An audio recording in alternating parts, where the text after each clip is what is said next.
Syarat yang keenam, kita berhenti, Tuan Haji Fazli, kita berhenti pukul berapa? Kita rehat pukul berapa ya? 10.30 ke? Nanti minta tolong mesej saya dekat sini.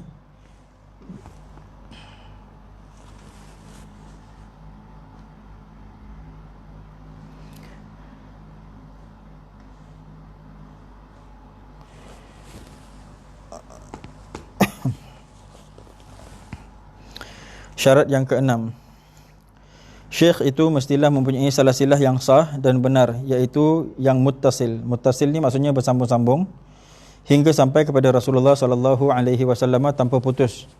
Syarat ini bermaksud bahawa ilmu yang diamalkan syekh itu adalah diterima daripada syekhnya, dan syekh itu pula menerima daripada syekhnya. Begitulah keadaan sehingga akhirnya sampai kepada Rasulullah sallallahu alaihi wasallam. Tanpa adanya salah silah seperti yang disebut itu, maka seorang itu tidak boleh menjadi syekh.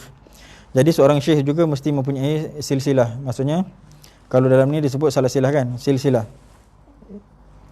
Silsilah tu maksudnya rantaian lah. Maksudnya dia mengambil daripada siapa. Berhenti rehat 10.30 ya. Okey. Jadi syekh itu 5 minit. 5 minit. Oh, 5 minit berhenti rehatnya. Okey, baik. Jadi syekh itu mesti memiliki silsilah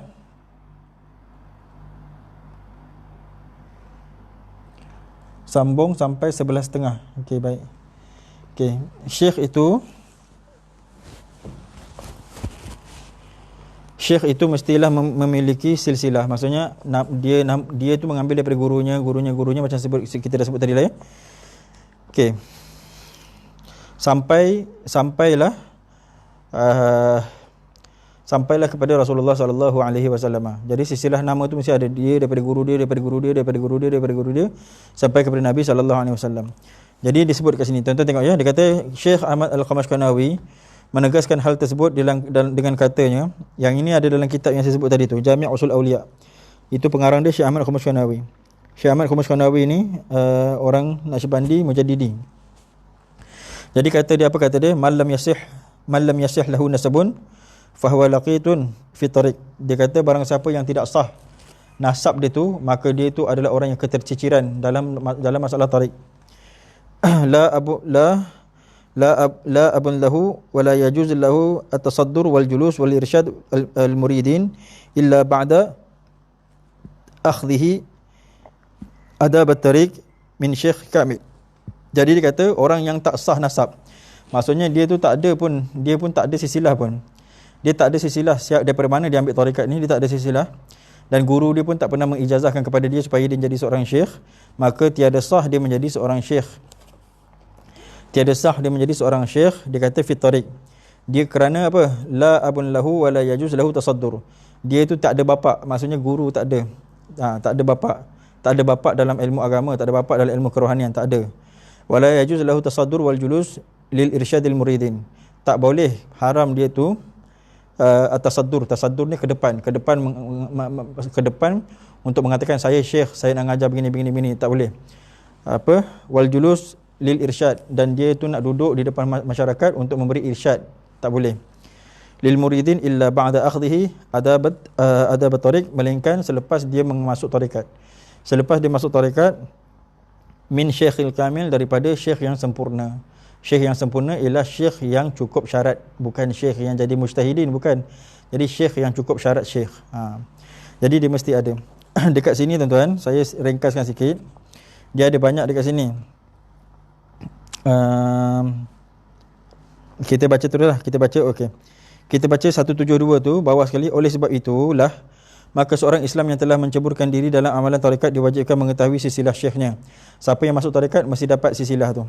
Silsilah syekhnya, silsilah gurunya. Jika dia tidak mengetahui silsilah syekhnya, berarti dia berjalan dalam keadaan buta.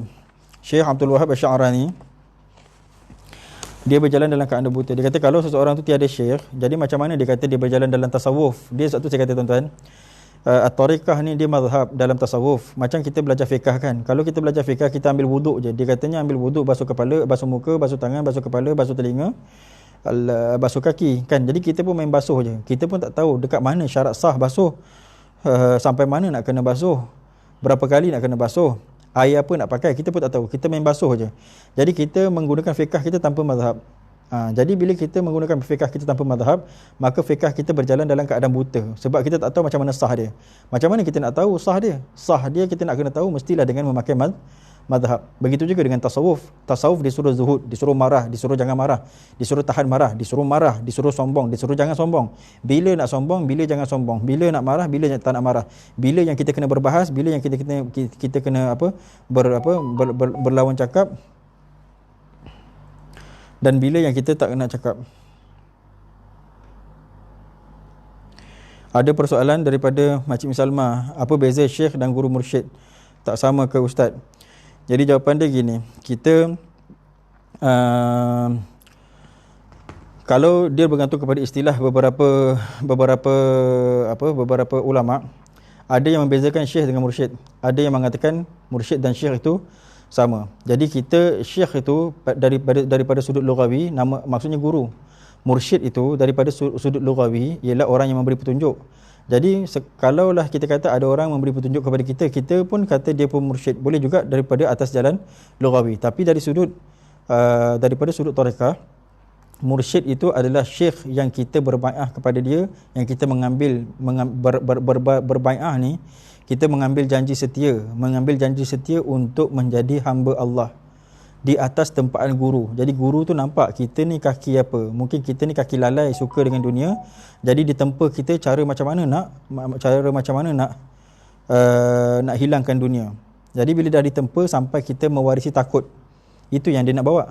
Kalau kita ni dunia kita tak suka kepada duit, kita tak suka kepada perempuan, tapi kita suka kepada kemegahan. Kita nak jadi guru, kita nak ke depan. Jadi syekh tengok, yang mursyid tadi tu dia tahu macam mana, dia tahu apa penyakit kita dan dia tahu ubat kita. Jadi orang yang kita bai'ah tadi di atas tempaan dia untuk menjadi hamba Allah, kita tadi berbai'ah dengan dia, berjanji setia untuk menjadi hamba Allah, bukan menjadi hamba guru. Jadi kita berbai'ah tu, ambil janji setia untuk menjadi hamba Allah tadi tu. Orang itulah yang dinamakan Syekhul Mursyid, Syekh Al-Mursyid. Jadi dia itu adalah guru mursyid. Kalau kita nak kata syekh biasa, siapa-siapa yang tuan-tuan tengok yang guru, tuan-tuan panggil syekh lah. Suatu syekh di sisi tarikat dengan syekh di sisi panggilan orang awam tak sama. Begitu juga al-imam di sisi ulama hadis dengan al-imam di sisi ahli bait. Di sisi ahli bait, kenapa Sayyidina Ali dipanggil al-imam? Kenapa Sayyidina Ja'far Shadiq dipanggil al-imam? Kenapa dipanggil Imam Ja'far Shadiq? Jadi ta'rif al-imam di sisi ulama sufi sama dengan ahli bait, tetapi di sisi ulama sufi dengan ahli bait dengan ulama hadis tak sama. Kalau ulama hadis, al-imam tu gelaran untuk orang yang hafal 100,000 hadis. Macam tu cerita dia.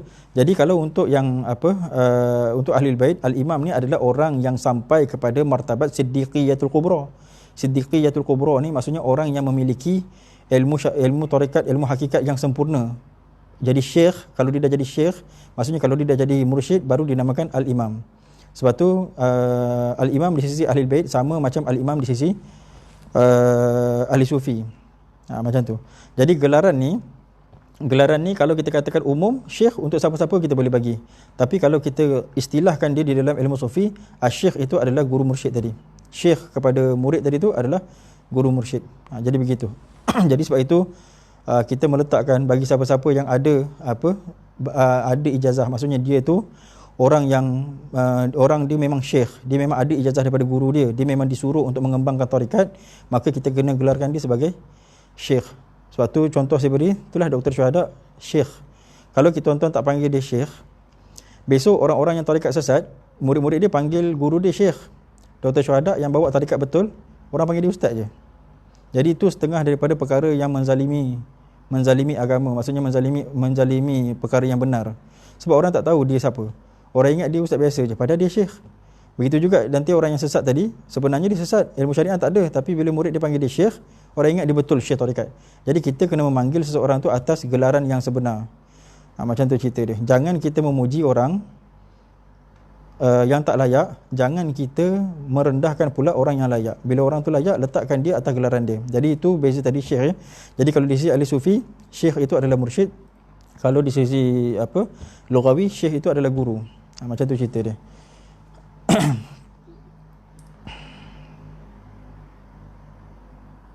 Syekh itu adalah guru. Okey, kita ada 3 minit lagi. Kita sambung sikit je lagi. Okey.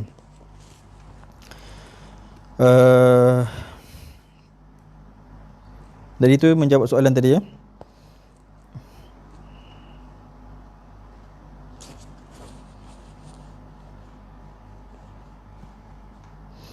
Baik, kemudian kata Syekh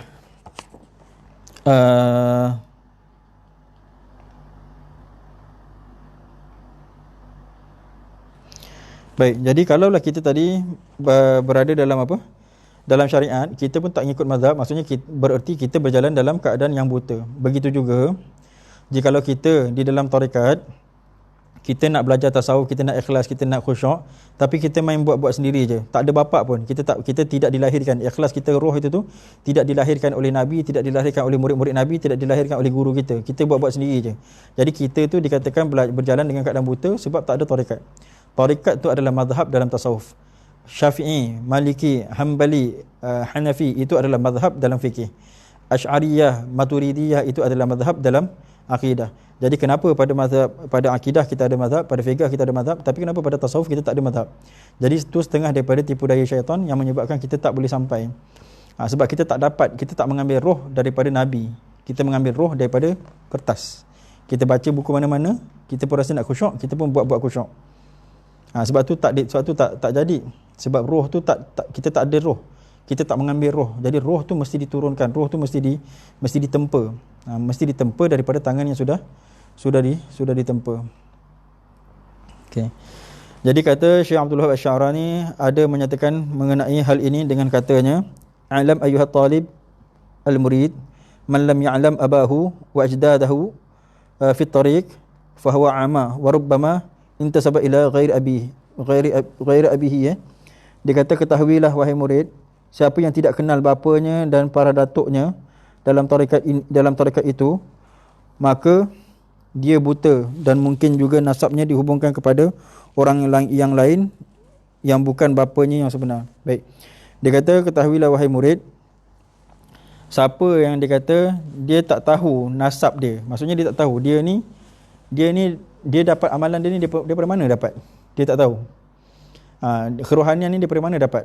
Sebab kerohanian, kalau dalam tasawuf, kerohanian dia adalah silsilah tarikat. Jadi dia punya sedih, dia punya khusyuk, dia punya takut kepada Allah tu daripada mana dia dapat? Jadi mungkin dia menisbahkan kepada bukan bapa dia. Contohnya, dia berguru dengan Dr. Syuhada. Syekh Syuhada, berguru dengan Syekh Syuhada, dia dengar limpahan nur daripada nasihat Syekh Syuhada. Bila dengar dia pun rasa macam dia terasa ingin kembali kepada Allah. Tapi dia tidak menyerahkan diri dia kepada Syekh Doktor.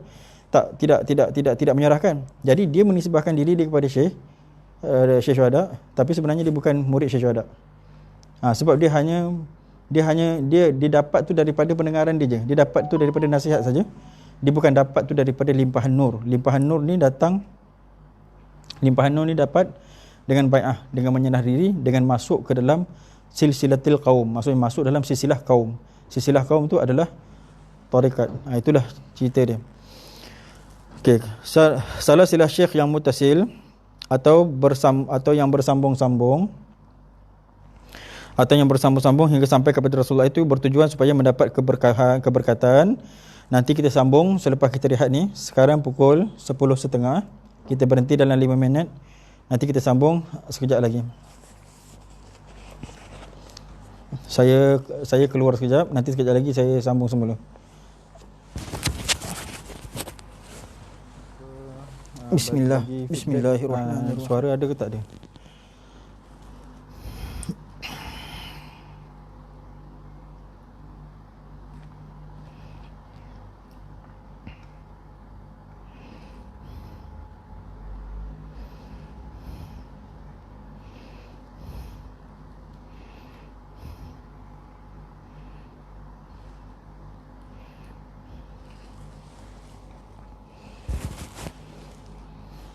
Tuan Haji Fazli minta tolong tengokkan suara ada ke tak ada.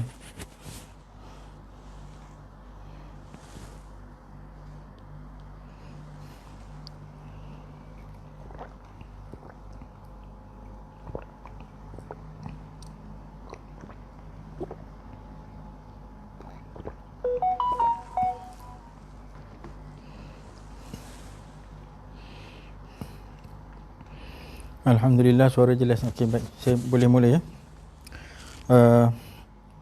Sebelum masuk ada soalan daripada Ainul Mardiyah. Syekh, syarat ke-6 dan ke-7 kaifiat zikir yang Syekh berikan, ada sebut rabitah kepada Syekh Bahaudin Naqsyabandi. Adakah maksud perlu bayangkan wajah Syekh tersebut dalam silsilah tarekat beliau berada di dalam carta yang keberapa? Kalau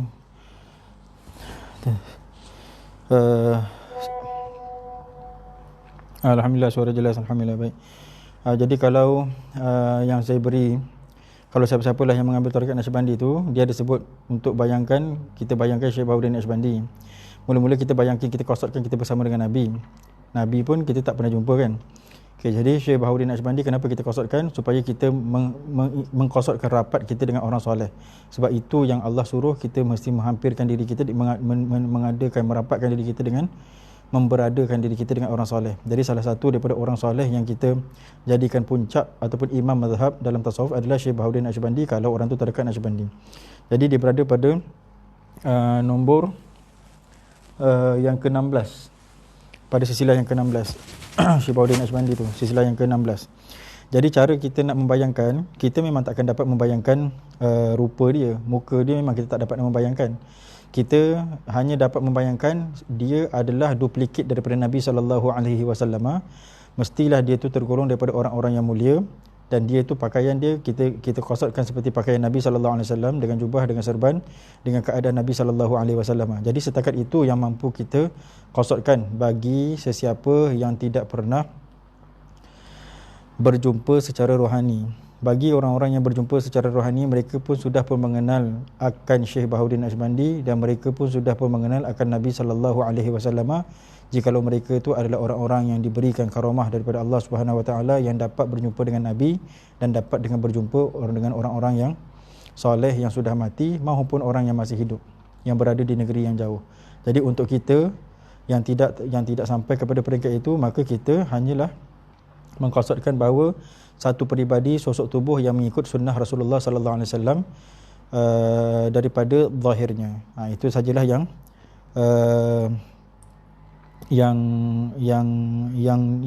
disuruh oleh kita.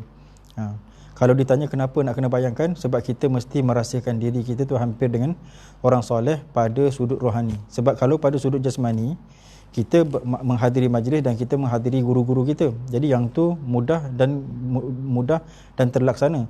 Tapi dari sudut rohani, kita boleh rasa jauh daripada orang soleh, sebab kita tidak mengkosot dan kita tidak pernah pun membayangkan, dan kita tak pernah pun melintaskan dalam hati kita. Sebab hati tempat pancar dia ataupun tempat serap gambaran dia adalah mata. Jadi mata, kalau kita tak pernah tengok seseorang, macam mana kita nak dapat rupa dia?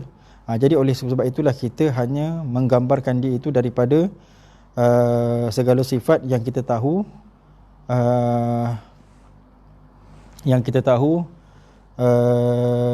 bahawa sifat seorang syekh itu macam mana. Jadi sifat seorang syekh mestilah dia mengikut Nabi. Jadi sebab itu kita mengkosotkan bahawa Syekh Bahaudin rupanya sekian dan sekian, seperti mana yang telah saya sebutkan tadi. Mudah-mudahan soalannya terjawab.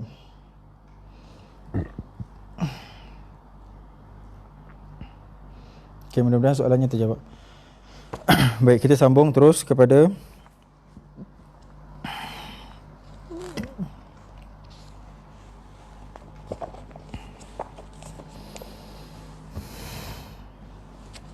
baik, jadi itulah kepentingan bahawa seseorang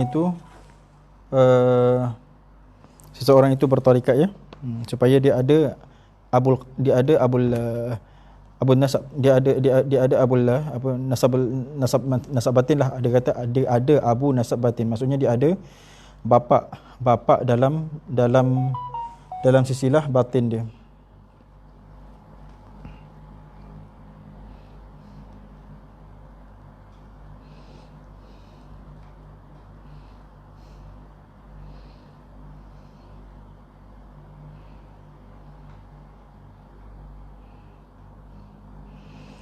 Oh, yang ini susah, yang ini bukan masalah.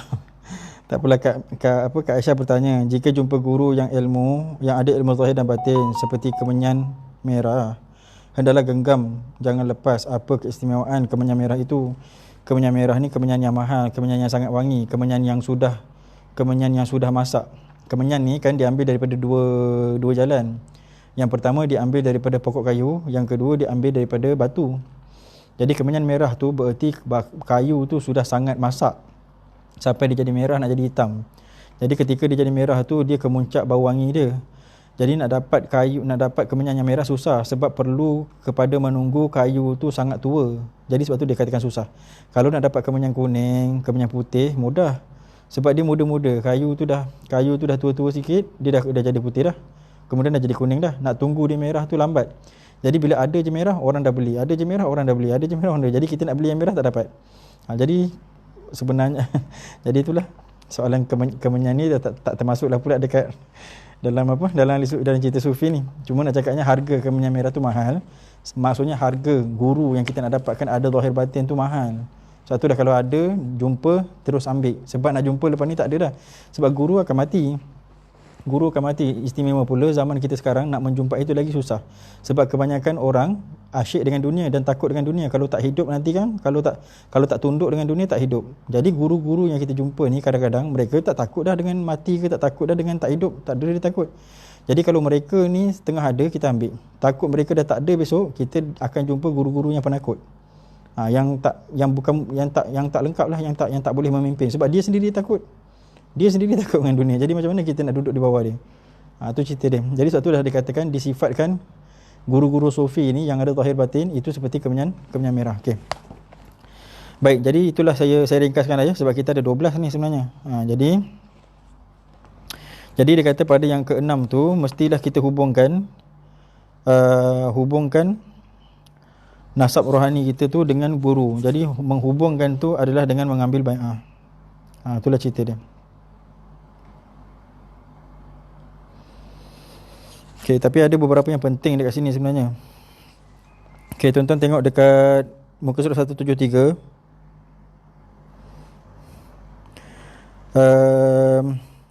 Dia kata silsilah syekh yang mutasil bersambung hingga sampai kepada Rasulullah itu, dia kata supaya mendapatkan keberkatan dan mendapat kesan rohani. Kesan rohani itu, rohani itu, kesan rohani ni maksudnya dia mampu menggetarkan, dan getaran tu akan jadi getaran yang lama dan getaran yang sabit. Sebab kita mengambil daripada getaran yang sebenar, maksudnya getaran yang betul-betul sudah bergetar, maksudnya betul-betul sudah ditakutkan, iaitu kita ambil daripada aura guru tadi tu. Jadi sebab itulah dikatakan nasab rohani itu penting. Nasab rohani itu maksudnya kita mengambil daripada guru. Ni pada masalah disebutkan abu ni, bapa kepada ilmu ni, bapa kepada agama ni. Sebab itulah tuan-tuan kalau perasan, kadang-kadang guru-guru tu, syekh-syekh tarikat ni orang panggil Abuya. Abuya tu maksudnya bapakku. Abuya. Kenapa dia panggil Abuya? Sebab walaupun muda kadang dipanggil Buya. Macam tuan-tuan tengoklah dekat dalam YouTube tu kan ada Buya Yahya kan. Buya Yahya tu muda, tapi murid-murid dia banyak tua, tapi orang panggil Buya. Kenapa orang panggil Buya? Sebab nak mengatakan ini bapak kami. Maksudnya dia betul-betul nisbahkan diri dia kepada guru dia. Maksudnya betul-betul mengambil bai'ah daripada gurunya begitu. Barulah boleh disebut, barulah boleh dipanggil Buya, barulah boleh dipanggil guru. Maksudnya betul-betul mereka tu memiliki bapa lah, memiliki nasab. Berbeza dengan orang-orang awam, mereka gurunya tak tentu. Di sana mereka berguru, di sini mereka berguru. Siapa yang sebenarnya yang memegang mereka, yang mendidik mereka, yang mentarbiah mereka, yang mereka nak nisbahkan kepada siapa guru aku nak nisbahkan, tak ada. Sebab mereka tidak mengambil kerohanian tu, tak mengambil daripada guru tersebut, tak mengambil bai'ah tu tadi. Okey, habis dekat situ ya. Okey.